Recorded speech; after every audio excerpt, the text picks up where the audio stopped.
ये तस्वीर चंद रोज पुरानी है, जिसमें राष्ट्रीय लोकतांत्रिक पार्टी के हनुमान बेनीवाल अपने खास माने जाने वाले रेवंत राम डांगा के साथ मंच पर डांस कर रहे हैं। रेवंत राम डांगा हनुमान बेनीवाल के दाहिने हाथ माने जाते थे, लेकिन बीजेपी ने अपनी ताजा सूची में बेनीवाल की खींवसर विधानसभा सीट से उन्हें उम्मीदवार बना दिया।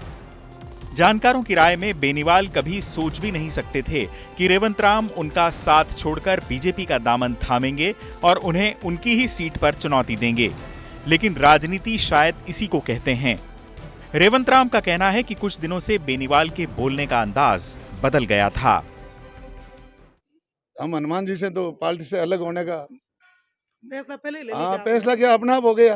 अनदेखी हो रही थी, आम कार्यकर्ता का काम हो नहीं रहा था और इनकी भाषाकार कुछ हमें कई दिनों से वो था, तो हम घर बैठे थे, आते जाते थे।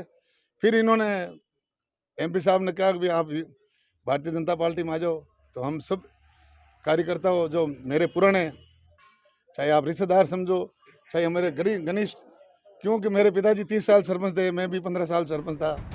रेवंत राम के बीजेपी में आने के पीछे ज्योति मिर्धा हैं, जिन्होंने पिछले दिनों कांग्रेस छोड़कर बीजेपी का दामन थामा था। मिर्धा ने ही कांग्रेस के एक पूर्व नेता सवाई सिंह चौधरी को भी बीजेपी ज्वाइन कराई थी। रेवंत राम डांगा खुद एक प्रधान हैं और इलाके में उनका अच्छा खासा प्रभाव माना जाता है। प्रत्याशी घोषित नहीं किया, तो आप चुनौती किसे मानते हो? हनुमान बेनीवाल को चुनौती मान रहे हो या कांग्रेस को? कांग्रेस तो लग तो नहीं रहा चुनौती।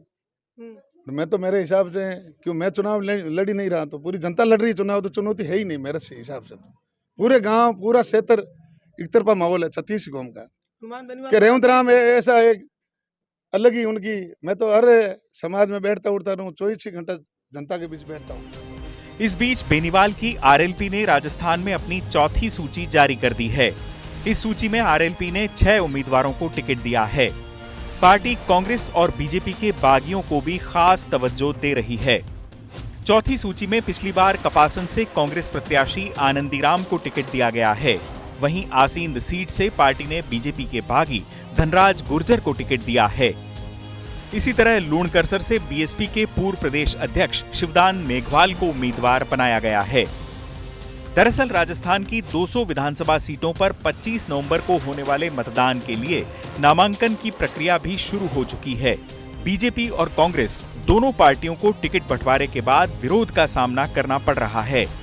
ऐसे में इन दोनों प्रमुख पार्टियों के बागी टिकट की आस में दूसरी पार्टियों का रुख भी कर रहे हैं। बेनीवाल की आरएलपी राजस्थान में अब तक 29 उम्मीदवारों की 4 सूचियां जारी कर चुकी है। हाल ही में आरएलपी ने चंद्रशेखर आजाद की आजाद समाज पार्टी के साथ गठबंधन किया था।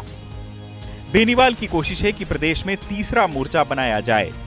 जाट बाहुल्य सीटों पर मजबूत बेनीवाल उलटफेर होने की सूरत में किंग मेकर की भूमिका में भी आ सकते हैं। चुनाव आज तक।